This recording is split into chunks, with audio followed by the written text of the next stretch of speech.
Poštovani gledaoci televizije, vi gledate novo izdanje emisije Hronika. U narednih pola sata ćemo napraviti sažetak događaja koji su obilježili proteklu sedmicu. Predsjednik Republike Srpske Milorad Dodik izjavio je da je elektrosistem u Bosni i Hercegovini loš i da je pitanje vremena kada će doći do kolapsa zbog blokade sredstava i netrpeljivosti između Bošnjaka i Hrvata. Predsjednik Republike Srpske Milorad Dodik izjavio je danas da je u Bosni i Hercegovini loš prenosni elektrosistem i da je samo pitanje vremena kada će doći do kolapsa. Komentarišući probleme sa funkcionisanjem elektroenergetskog sistema u Bosni i Hercegovini, Dodik je istakao da sve što je na nivou Bosne i Hercegovine propada i ne može ništa da se uspostavi. To je opšte poznata činjenica. Dakle, loš prenosni sistem, samo je pitanje vremena i kada će to pokazati kolaps. Pa sve što je na nivou Bosne i Hercegovine to propada i ne može ništa da se uspostavi. Mi smo onemogućeni blokiranjem tih ogromnih sredstava da izgradimo mrežu u Republici Srpskoj. Dakle, odnosi koji baziraju se na netrpeljivosti između Bošnjaka i Hrvata po tom pitanju, ko će biti glavni, ko će tu biti direktor u ime federacije, predstavnik i tako dalje, blokirao su ta sredstva svih silnih ovih godina. Tako da imamo ozbiljan zastoj. On nije samo u pogledu trenutnog snabdijevanja, on je u pogledu razvoja. Vi nemate sada okvir u kome možete recimo da gradite nove energetske postrojenja, jer vam je prenosni sistem veoma tanak i veoma slab. Da je Republika Srpska to radi, ja vjerujem da mi ne bi imali nikakav problem u tom. U Bosni i Hercegovini juče je došlo do nestanka napajanja električnom energijom uslijed totalnog raspada elektroenergetskog sistema u Bosni i Hercegovini. Premijer Republike Srpske Radovan Višković izjavio je da su nove sankcije Sjedinjenih Američkih Država usmjerene na ukidanje Republike Srpske te na kažnjavanje svih onih koji podržavaju predsjednika Republike Srpske Milorada Dodika. Predsjednik Vlade Republike Srpske Radovan Višković izjavio je da je cilj novih sankcija Sjedinjenih Američkih Država prema određenim subjektima u Srpskoj satanizacija i ukidanje Republike Srpske te kažnjavanje svih koji podržavaju predsjednika Srpske Milorada Dodika. Prema njegovim riječima, kažnjavanjem 7 preduzeća, 2 medijske kuće, kažnjava se gotovo 1000 radnih mjesta. Ko je to u suštini kažnjen? Radnici. Jesu li oni kriminalci? Jesu li korumpirani? Upitao je Višković. Višković smatra da je u Republici Srpskoj na snazi već godinama projekat da se aktualna vlast ogradi građanima i biračima, zbog čega je krenula ta priča da je sve korumpirano, da je sve kriminal, da samo u Srpskoj stanuje kriminal, dok na primjer u drugom entitetu ne možete čuti ništa takvo. Ne znate ko je vlast, ko je opozicija, jer na ključna pitanja imaju identične stavove. Sad imamo to finale. Sve je to potpomognuto istim centrima moći, a uz to na prostoru Bosne i Hercegovine imate više od 100 televizija, 600 radija, o portalima niko nema evidenciju i bez odgovornosti danas možete čovjeka etiketirati bez ikakvih dokaza da je najveći kriminalac i da za to ne snosite odgovornost, rekao je Višković za RTRS. Višković je dodao da isti centri moći imaju apsolutnu kontrolu i nad sudovima i tužilaštvom u Bosni i Hercegovini. Međutim, ovdje treba napraviti spin prema građanima, cilj je da ogadite političke elite kod naroda, a ne da bilo šta dokazujete, jer nemate šta dokazati. Imali ste na 100 prijava, političkih, nevladinih, vrlo malo njih je ugledalo svjetlost dana. Ovdje je u pitanju projekat čiji je cilj imovina, a iza imovine su resursi, pojasnio je Višković. Prema njegovim riječima čini se da je nekome prilikom kreiranja Dejtona prije više od 30 godina dato drugo obećanje i da je postojala namjera da to bude neka prolazna faza i da u nekom trenutku Bosna i Hercegovina postane unitarna, iako je zbog te unitarnosti i nerazumijevanja došlo do rata. Kad bi sa stručne strane trebalo odgovoriti na ove sankcije, možete zanijemiti jer odgovora nema. Obrazloženja su žalosna iako dolazi od Ministarstva financija Sjedinjenih Američkih Država koje bi trebalo da drži integritet, da ima neku težinu. Ovo je čista čaršijska priča, rekla kazala, bez argumenata, dokaza, činjenica, to je gola sila, rekao je Višković. To je, smatra Višković, poruka da su jači i moćniji i da mogu da se ponašaju kako želi. Srpski član predsjedništva Bosne i Hercegovine Željka Cvijanović tvrdi da politička nestabilnost u Bosni i Hercegovini proizilazi iz kršenja Ustava i Dejtonskog sporazuma od strane bošnjačkih predstavnika, te kritikuje Bećirovićeve stavove kao nelegitimne za predstavljanje Bosne i Hercegovine. Srpski član predsjedništva Bosne i Hercegovine Željka Cvijanović istakla je da politička nestabilnost u Bosni i Hercegovini nema nikakve veze sa Rusijom, već za svojatanjem Bosne i Hercegovine od bošnjačkih predstavnika koji brutalno i u kontinuitetu krše Ustav i Dejtonski sporazum uz asistenciju pojedinih stranaca. Na pitanje Crne da prokomentariše istup Bećirovića na skupu u Švajcarskoj, gdje je između ostalog rekao da proruske snage ugrožavaju mir u Bosni i Hercegovini i da podrška Ukrajini znači podršku zaštiti međunarodnog međunarodnog prava. Cvijanović je odgovorila da Bećirović uporno pokušava da lične stavove predstavi kao stavove Bosne i Hercegovine, iako ono što govori nije usaglašeno ni u predsjedništvu ni u bilo kojoj drugoj instituciji. Ona je ponovila da Bećirović može da govori u svoje ili eventualno u ime bošnjačkog naroda, ali ne može u ime predsjedništva ni Bosne i Hercegovine, jer predstavlja tek 1/3. Licemjerno je da Bećirović govori o ugrožavanju mira, a da ne spominje svog glavnog stranačkog kolegu Zukana Heleza, koji je osim što prijeti ratom počeo i da pozira sa puškama, naglasila je Cvijanović. Srpski član predsjedništva Bosne i Hercegovine je rekla da Bećirović proruskim snagama u Bosni i Hercegovini lažno naziva one koji se suprotstavljaju antidejtonskoj unitarizaciji Bosne i Hercegovine. Ona je ukazala da je Bećirovićeva namjera da na taj način privuče dodatnu pažnju zapadnih zemalja, uzdajući se da će to doprinijeti ostvarivanju bošnjačkih ratnih ciljeva. Šef kluba poslanika SNSD-a u Parlamentarnoj skupštini Bosne i Hercegovine Sanja Vulić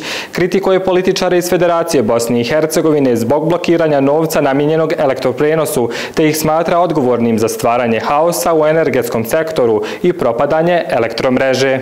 Zbog nedostatka investicija u energetsku infrastrukturu i prateće kapacitete u Bosni i Hercegovini propada elektromreža, a sve se dešava dok značajna količina novca stoji neraspoređena na računima elektroprenosa, izjavila je za Srnu šef kluba poslanika Saveza nezavisnih socijaldemokrata u predstavničkom domu Parlamentarne skupštine Bosne i Hercegovine Sanja Vulić, istakavši da je prema nekim procjenama riječ od oko 200 miliona konvertibilnih maraka zarobljenog novca. Političari iz Federacije blokiraju novac i ne dozvoljavaju raspodjelu, već plasiraju laži kako Republika Srpska ucijenjuje budžetom. Na sceni imamo totalni haos, naglasila je Vulićeva. Ukazuje da nije iznenađujući današnji pad sistema elektroprenosa, te dodaje da je potrebno novac uložiti u sistem i mrežu, a ne tražiti opravdanja i optuživati Srpsku. Potrebno je poboljšati postojeću mrežu, a ne za svaku aktivnost slušati šta kaže američka administracija. Dok oni čekaju glas od suflera ili dok čekaju da li u svemu politički interes ima odlazeći ambasador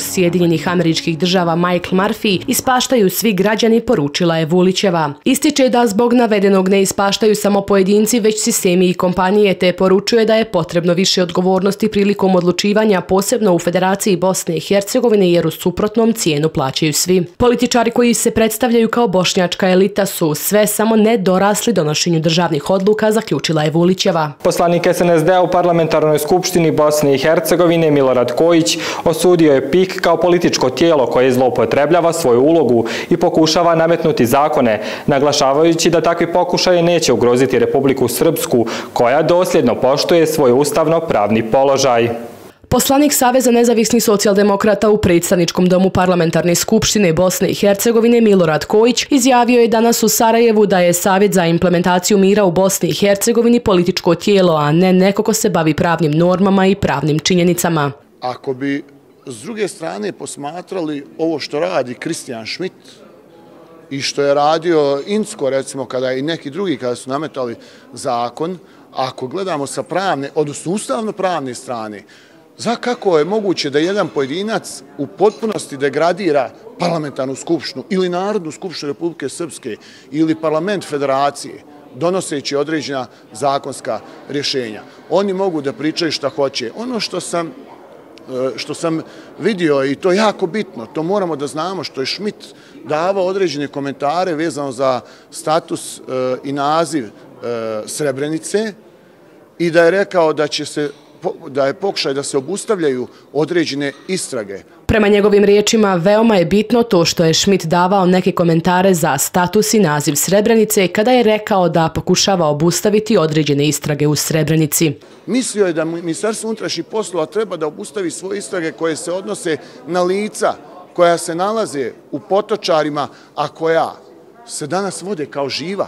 Znači, to je svaki pokušaj i preko tog PIK-a zajedno sa Schmidtom pokušaj da se na svaki način sakrije laž i da laž ostane kao istina. Prema njegovim riječima, svi ti njihovi nepravni i politički iskonstruisani pokušaji definitivno ni na koji način ne mogu da ugroze ni Republiku Srpsku ni njen ustavno-pravni položaj. On je podsjetio da, nažalost, i krnji ustav Bosne i Hercegovine krši ustav Bosne i Hercegovine svojim nezakonitim odlukama i postupcima. Sve su to njihovi zajednički, ali uzaludni i politički, a ne pravno motivisani pokušaji da naprave unitarnu Bosnu i Hercegovinu i da devastiraju Republiku Srpsku, što im nikada neće neće proći zahvaljujući ključnim institucijama Republike Srpske koje dosljedno poštuju ustav i zakone, zaključio je Kojić. Ministar financija Republike Srpske Zora Vidović izjavila je da Republika Srpska jedina dosljedno primjenjuje Dejtonski sporazum, dok ga stranci krše pokušavajući uspostaviti unitarnu Bosnu i Hercegovinu bez Republike Srpske. Ministar financija Republike Srpske Zora Vidović izjavila je danas da je Republika Srpska jedina u Bosni i Hercegovini koja se drži Dejtonskog mirovnog sporazuma i apsolutno ga primjenjuje, dok taj sporazum krše stranci koje žele da Bosna i Hercegovina bude unitarna i da ne bude Republike Srpske. Baš bi voljela da nam pokažu šta je to što smo prekršili od Dejtonskog sporazuma. To bi zaista svako volio ovdje u Republici Srpskoj da pogleda šta su vladajuće strukture prekršile od Dejtonskog sporazuma. Naprotiv, Republika Srpska je jedina ovdje u Bosni i Hercegovini ona koja se drži Dejtonskog sporazuma i koja ga apsolutno implementira. Svi ovi drugi to ne rade i svi ovi drugi u suštini potkopavaju Bosnu i Hercegovinu. Jer mi se držimo Ustava Bosne i Hercegovine i Republike Srpske, a to je naravno koncipirano Dejtonskim sporazumom i mislim da mi apsolutno ništa od toga ne kršimo. Ovi stranci koji žele da Bosna i Hercegovina bude unitarna država i da ne bude Republike Srpske, oni to plasiraju kako mi kršimo Dejtonski sporazum. To apsolutno netačno, znači oni krše Dejtonski sporazum u svakom segmentu da bi njegovim kršenjem doveli do toga da Bosna i Hercegovina bude unitarna država bez Republike Srpske, jer Federacija naravno prihvata unitarnu državu Bosne i Hercegovine. Upravni odbor privremene izborne komisije je osudio, kako kažu, flagrantne napade vladajuće koalicije u Republici Srpskoj na opšti okvirni sporazum za mir, ustavni i pravni poredak Bosne i Hercegovine, te njen suverenitet i teritorijalni integritet i pozvao je da obustavi sve aktivnosti koje podrivaju Bosnu i Hercegovinu, njene organe vlasti i njen multietnički karakter. Ministar za naučno-tehnološki razvoj i visoko obrazovanje Republike Srpske Željko Budimir izjavio je da deklaracija sa Svesrpskog sabora unapređuje saradnju Srpske i Srbije, te naglasio važnost jedinstva Srba u suočavanju sa izazovima. Ministar za naučno-tehnološki razvoj i visoko obrazovanje Republike Srpske Željko Budimir izjavio je SRNI da deklaracija usvojena na Svesrpskom saboru predstavlja akcelerator koji dinamiku saradnje i dosadašnjih odnosa Srpske i Srbije podiže na novi nivo, kao i da ono što istorija i današnjica uče jeste da srpski narod to ne koristi protiv, već za unapređenje odnosa sa svima drugima. Pa ja ne znam, negativne konotacije su mogle da budu samo s druge strane u Bosni i Hercegovini, koja je bilo kako srpsko ili sve srpsko povezivanje ne odgovara. Ono što je istorijski bilo kad je u pitanju srpski narod izvan Srbije, da se ti minimalni kapaciteti, recimo Srba u Hrvatskoj, Srba u Bosni i Hercegovini, Crnoj Gori, Makedoniji, trebali da susretnu i daju odgovore na sve one pritiske tih naroda koji su bili u nekoj dominaciji nad njima. Sada je cilj da puni kapacitet, puni spektar kapaciteta kompletnog srpskog korpusa daje odgovore na i istorijske, i tehničke, i političke, i ekspertske izazove. To je cilj i to je ono što plaši sve druge. Jer znaju kad su Srbi objedinjeni oko bilo koje stvari, da smo mi iznad svih. On je napomenuo da je do sada često zloupotrebljavana priča o 9. januaru, te poručio da ne može razumjeti političare u Srpskoj koji su nasjeli na takve jeftine floskule. A Budimir je podsjetio da je 9. januar Dan Republike i regulisan zakonom. To je jedan od svetih datuma Republike Srpske, kao što je i Sretenje sveti datum za svesrpski narod. To je Dan srpske državnosti, naglasio je Budimir. 4 osobe, uključujući 2 djece, teško su povrijeđene u sudaru putničkog vozila i kombija na magistralnom putu Tomislav-Grad-Posušje u mjestu Mrkodol, što je dovelo do obustave saobraćaja na toj dionici. 4 osobe jutro su teško povrijeđene, među kojima i 2 djece u saobraćajnoj nezgodi na magistralnom putu Tomislav-Grad-Posušje u mjestu Mrkodol, potvrđeno iz MUP-a Livanjskog kantona. U saobraćajnoj nezgodi koja se dogodila u 7 časova i 20 minuta učestvovali su putničko vozilo Turan, kojim je upravljalo lice čiji su inicijali MH iz Travnika i kombi Renault koji je vozio lice MJ iz Mostara.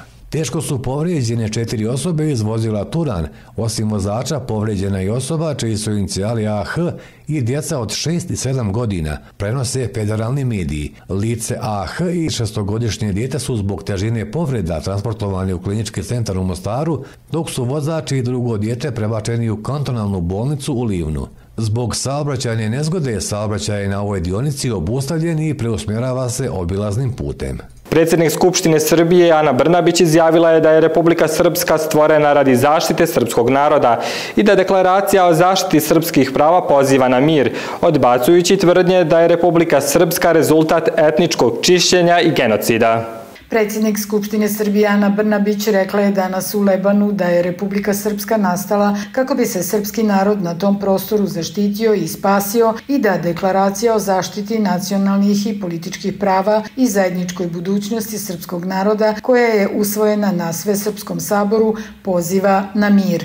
Brnabić je to izjavila na pitanje novinara povodom navoda beogradskog profesora Ivana Videnovića u intervju za Slobodnu Bosnu da je Republika Srpska plod etničkog čišćenja i genocida, da kao takva ne može da postoji, a da je deklaracija koja je usvojena na Svesrpskom saboru čin političke agresije na Bosnu i Hercegovinu. Ja nikada do sada nisam čula nešto sramotnije od toga što je taj profesor rekao. On je direktno uporedio nezavisnu državu Hrvatsku, koja je jedina u svijetu imala logore za djecu, koja je po zločinima i okrutnosti bila iznad svih ostalih nacističkih logora u Evropi, sa Republikom Srpskom, rekla je Brnabić. Ona je ocijenila da takva izjava ne bi bila moguća nigde u svijetu. Brnabić je naglasila da Republika Srpska nije genocidna tvorevina i dodala da je nastala kako bi spriječila da se ponovi genocid nad srpskim narodom koji se dogodio tokom Drugog svjetskog rata. Poručila je da je u 90. godinama sve ukazivalo na to da će se taj genocid ponoviti. Brnabić je naglasila da Republika Srpska nikome ne predstavlja prijetnju. Republika Srpska je nastala kako bi se srpski narod zaštitio i spasio i nikada nikome nije predstavljala ni problem ni prijetnju. Deklaracija koja je usvojena poziva na mir. Za razliku i od tog profesora i od te Slobodne Bosne koji nikada ne govore o stradanjima srpskog naroda i o tome zašto je nastala Republika Srpska,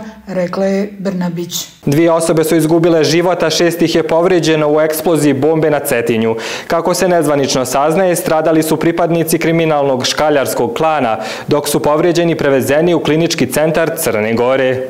2 osobe su poginule jutros na Cetinju, a 6 povrijeđenih nakon što je aktivirana eksplozivna naprava nedaleko od tamošnjeg sportskog centra. Prema nezvaničnim saznanjima, vijesti stradali su PK i DR, pripadnici kriminalnog škaljarskog klana. Prema operativnim policijskim podacima i 2 povrijeđenih pripadnici su organizovane kriminalne grupe Škaljski klan. Pacijenti su primljeni sa teškim povredama donjih ekstremiteta, stomaka, vrata, grudnog koša i male karlice. Svi pacijenti su pod budnom pažnjom timova KCCG, saopštila je ta ustanova. Doktor Cetinske bolnice Danilo I, Predrag Milošević, ranije danas je novinarima rekao da je Cetinjanin TJ teško povrijeđen i da mu se ljekari bore za život. 2 povrijeđene osobe su stabilno i stigle su u klinički centar na dalje preglede, naveo je tada Milošević. Kako je rekao, u eksploziji autobombe jutros na Cetinju povrijeđeno je 6 osoba, od čega je 3 dovedeno na hirurgiju. Draganu Roganoviću, jednom od stradalih, je ukazana reanimacija. Pokušali smo da ga vratimo u život, ali nismo uspjeli, istakao je Milošević, kako je prenio Medija Biro. Jednom pacijentu su povrijeđeni vrat, noge i abdomen. Druga pacijentkinja je, prema njegovim riječima, žena od 60 godina koja se slučajno tu našla, a šrapnel je pogodio u glavu i ramena. Predsjednik Europske komisije Ursula von der Leyen podržala je sporazum o 14. paketu sankcija protiv Rusije,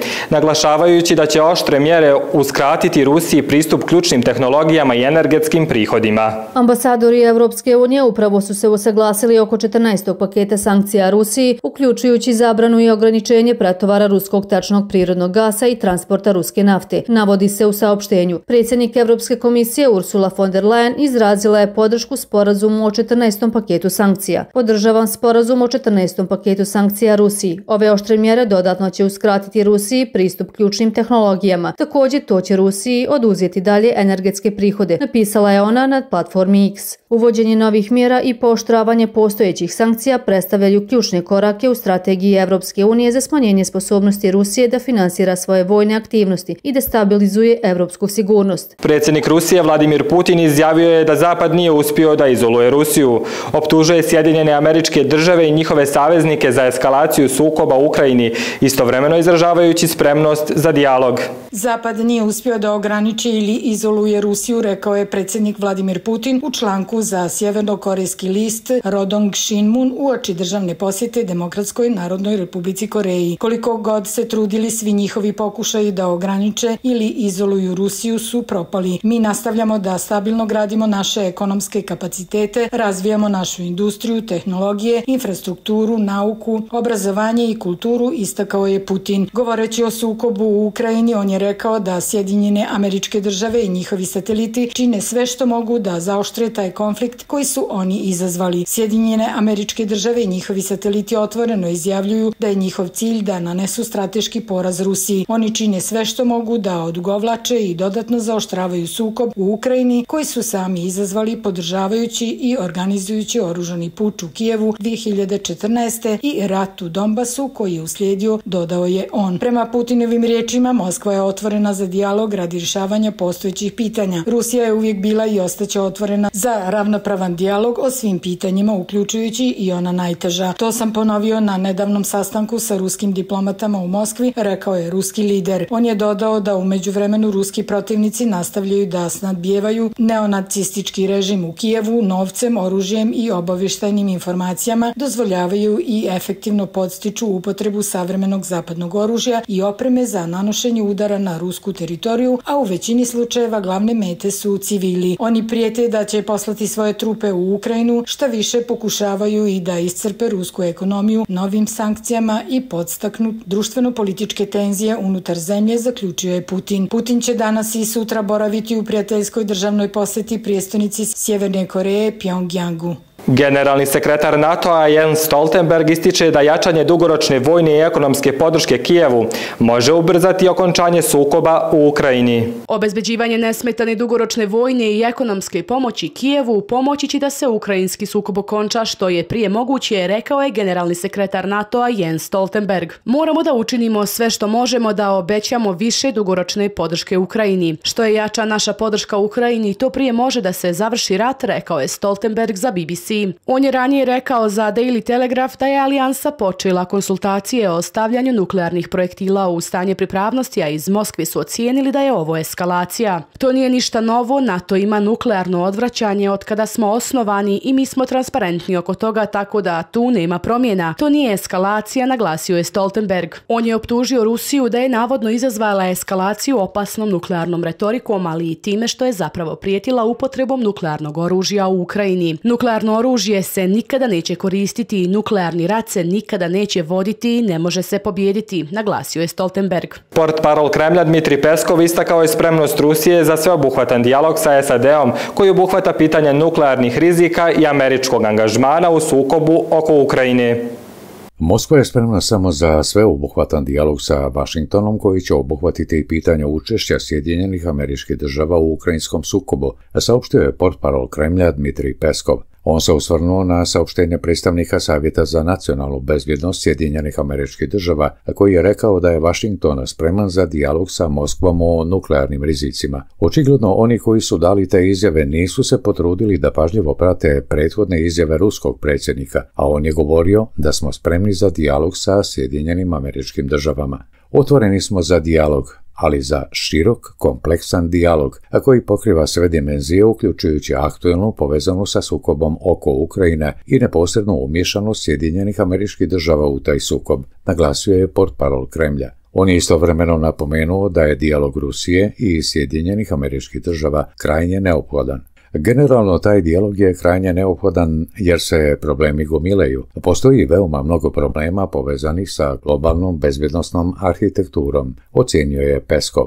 Prethodno je predsjednik Rusije Vladimir Putin rekao da bi Rusija mogla da unese izmjene u svoju nuklearnu doktrinu uslijed razgovora o mogućnosti snižavanja praga za upotrebu nuklearnog oružja. A prema njegovim riječima prave se nuklearne eksplozivne naprave ultramale snage, a u stručnim krugovima na zapadu kruže ideje da bi takvo oružje moglo da se koristi i da u tome nema ništa posebno strašno. A govoreći o reakciji Zapada na posjetu ruskog predsjednika Vladimira Putina Sjevernoj Koreji i Vijetnamu, Peskov je rekao da zapadne zemlje dočekuju na nož spoljno-političku aktivnost Rusije jer pokušavaju da obuzdaju Moskvu. Prema njegovim riječima, saradnja Moskve sa drugim partnerima nikada nije bila usmjerena protiv trećih zemalja. Ona je usmjerena isključivo ka prosperitetu naroda zemalja koje učestvuju u saradnji, precizirao je portparol. Moskvi je jasno da će Washington nastaviti da vrši pritisak na sve svoje partnere, uključujući i Vijetnam, dodao je Peskov.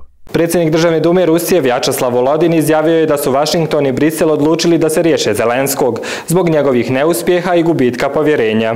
Ulaganja Vašingtona i Brisela u lidera kijevskog režima Volodimira Zelenskog nisu se opravdala i oni su odlučili da ga se riješe, izjavio je predsjednik Državne dume Rusije Vjačeslav Volodin. Vašington i Brisel odlučili su da se otarase Zelenskog. Ulaganja Vašingtona i Brisela nisu se opravdala. Došlo je vrijeme da ga se riješe, napisao je Volodin na Telegramu. On je naveo 5 razloga za takvu odluku. Nizak nivo podrške Zelenskog među stanovništvom Ukrajine, nelegitimnost Zelenskog, činjenica da su oni njegovi poslušnici izgubili povjerenje Vašingtona i Brisela, neuspjesi kijevskog režima na bojnom polju i bankrot Ukrajine. Volodin je podsjetio da je Zelenskom istekao mandat kao predsjedniku, a da je njegov rejting u maju pao na 17% zbog planova da snizi starosnu granicu za mobilizaciju na 18 godina, ekonomskih problema i poraza na frontu. Zelenski i njegovi pomoćnici izgubili su povjerenje Vašingtona i Brisela. Sjedinjene Američke Države i Evropska unija su prinuđeni da formiraju posebne komisije za kontrolu korištenja sredstava dodijeljenih Zelenskom, jer se novac krade, a oružje preprodaje, napisao je predsjednik Državne dume. On je također podsjetio da gubici oružanih snaga Ukrajine mjesečno iznose preko 50.000 ljudi, te da im ne pomažu ni isporuke zapadnog oružja. Volodin je obratio pažnju i na loše ekonomsko stanje Ukrajine. Ukrajina je bankrot. Krajem prošle godine javni dug Ukrajine dostigao je 80% BDP-a. Bez novca Vašingtona i Brisela Kijev ne može da ispuni svoje tekuće obaveze prema građanima. Svjetska banka smatra da zemlju čeka bankrot ako od 2025. godine zapadni kreditori odbiju da otpišu dugove Kijeva, uključujući dugove privatnih kompanija i banaka, zaključio je Volodin.